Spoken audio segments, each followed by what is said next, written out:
તો રાજા ભોજ વિચારમાં પડી ગયો કે પણ 6 રૂપિયામાં કે તે વાપરવાની પદ્ધતિ હોય, રોજના 6 રૂપિયા કમાય એમાં કેવી રીતે વાપરવાનું, એની કોઈ પ્રક્રિયા પદ્ધતિ હોય કાંઈ?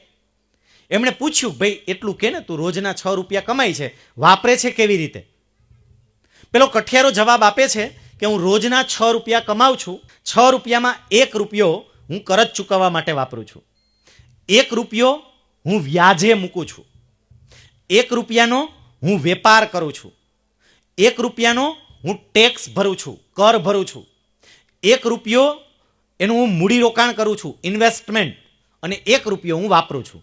આવી રીતે મારા 6 રૂપિયા છે એ 6 રૂપિયાનો ઉપયોગ કરું છું.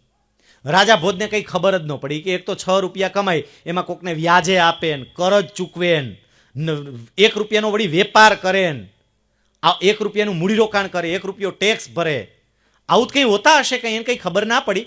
એમણે પેલા કઠિયારાને કહ્યું, ભાઈ થોડી સ્પષ્ટતા કરીને સમજાવ ને, તું શું કહેવા માગે છે, મને કંઈ ખબર પડતી નથી.